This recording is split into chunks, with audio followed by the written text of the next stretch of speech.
বদনসিব বেটা ওই মুসলমান, দুর্ভাগা বেটা, মন্দ কপাল, অভিশপ্ত জীবন মুসলমান।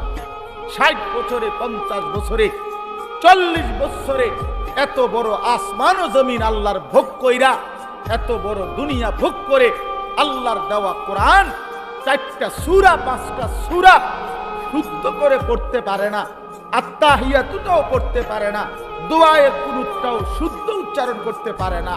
এই জিন্দেগি বদনসিব বেটা, দুর্ভাগা বেটা, দুর্ভাগা বেটা এটা বেটা। এই জিন্দেগি বাতের থালা ছাড়া আর কিচ্ছু না বেটা। এই জীবন কতক্ষণ হতন ছাড়া আর ভাত খাওন ছাড়া আর পেশাব পায়খানা ছাড়া আর কিচ্ছু না বেটা। কিসের মুসলমান তুমি বেটা? কিসের মুসলমান তুমি? হ্যাঁ, 30 বছরও তোমার কলিজার মধ্যে এটা আসে নাই যে আমার আল্লাহর কোরআন শুদ্ধ করা দরকার? কি ডকের মুসলমান?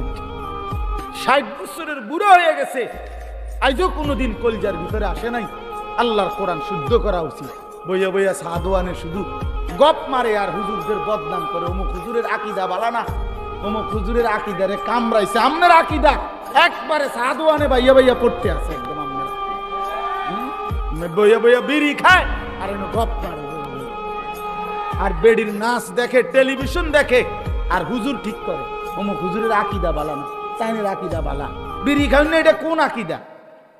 এটা বিড়ি খানা, এটা কি আকীদা? সুন্নি আকীদা না ওয়াহাবি আকীদা? কিটা এটা? বিড়ি খানা এটা কোনটা পড়ছে? কি সুন্নি জমাতে পড়ছে না ওয়াহাবি জমাতে পড়ছে? কোনটা? কথা বলেন না কেন? এটা কোনটা? হ্যাঁ, আপনি আকীদা টোয়াইতে নাইছেন, আপনি কি বোঝেন মিয়া আকীদা? কি বোঝেন আপনি? আজ পর্যন্ত এই দুর্গন্ধযুক্ত বিড়ি এটাই ছাড়তে পারেন নাই। এবারে শিখায় অমুকের আকীদা বলে বালান, আমার অমুকের আকীদা বালান। আপনি তো শরীরে গন্ধের কারণে কাছে যাওয়া যায় না, আপনার দুর্গন্ধ। ওরা আকীদা ঠিক করে। চা দোকানে টেলিভিশন চায়, আগ করলে গালি দেয়, কথা কইলে গালি ছাড়া কথা বলতে পারে না। কি আশ্চর্য মুসলমান, অবাক করা মুসলমান। বিড়ি সিগারেট একটি দুর্গন্ধ জাতীয় নিকৃষ্ট বস্তু। আল্লাহর নবী সাল্লাল্লাহু আলাইহি সাল্লাম ইন্তেকাল পর্যন্ত কোনদিন দুর্গন্ধ নবী পছন্দ করতেন না। যিনি পেঁয়াজের, কাঁচা পেঁয়াজের গন্ধ পছন্দ করতেন না, কাঁচা রসুনের গন্ধ নবী পছন্দ করতেন না, নবীজি ঘামের দুর্গন্ধ পছন্দ করতেন না। আল্লাহর নবী সাল্লাল্লাহু আলাইহি সাল্লাম যখন হাঁটতেন ওই জায়গাটা, রাস্তাটা পুরা মেশক আম্বরের ঘ্রাণ হয়ে যাইত। তার পবিত্র দেহ থেকে ঘাম ঝরিলে সেটা আতর হিসাবে সাহাবায়ে কেরাম ব্যবহার করত। এত পবিত্র, এত সুঘ্রাণ। নবীজি বলতেন 3টা জিনিস দুনিয়াতে আমার সবচেয়ে প্রিয়।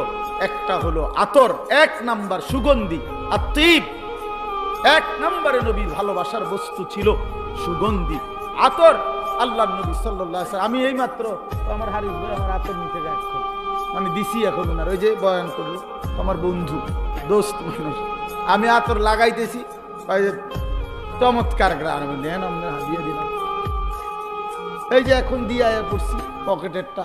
তো বলতেছিলাম যে আল্লাহ নবী সাল্লাল্লাহু আলাইহি সাল্লামের সবচেয়ে প্রিয় বস্তু ছিল আতর, যিনি কখনোই দুর্গন্ধ পছন্দ করতে পারতেন না। এই মুসলমান, এই দুর্গন্ধওয়ালা, এই বিড়ির গন্ধওয়ালা মুখ নিয়া সেই নবী যিনি চিরদিন সুগন্ধিময় ছিলেন, তার সামনে কেমনে দাঁড়াইবেন সুপারিশের জন্য? লজ্জা করবে না? হ্যাঁ, শরম করবে না? ফেরেশতা যদি ধাক্কা মারে, সর বেটা আনতে, বেটা বিড়ির গন্ধে কাছে না, সর। তোর আবার কি সুপারিশ বেটা? তখন কি বলবেন?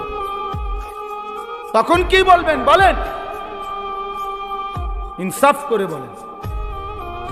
এজন্য ছেড়ে দেন দুর্গন্ধময় বস্তু।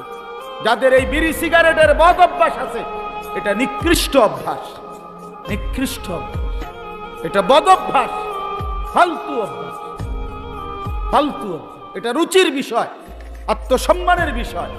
কারো গায়ে লাগলে আপনি সেট করে ছেড়ে দেন। তো যদি বলেন হুজুর, একটা হুজুর মানুষ এত বড় কথা কয়, আপনি চললে সেত উঠছিনি, আমি তো কই একটু সেত উঠো, উঠটা কই যা, এত বড় কথা শুনলাম, খাইলাম না এমন বিড়ি। হ্যাঁ, তা আমি তো চাই আপনি শরীরে এরকম একটা সেত ওঠক, একটা জিদ করে হালাই দেন, আপনি জিদ করেন একটা সেত ওঠুক না, অসুবিধা কিটা।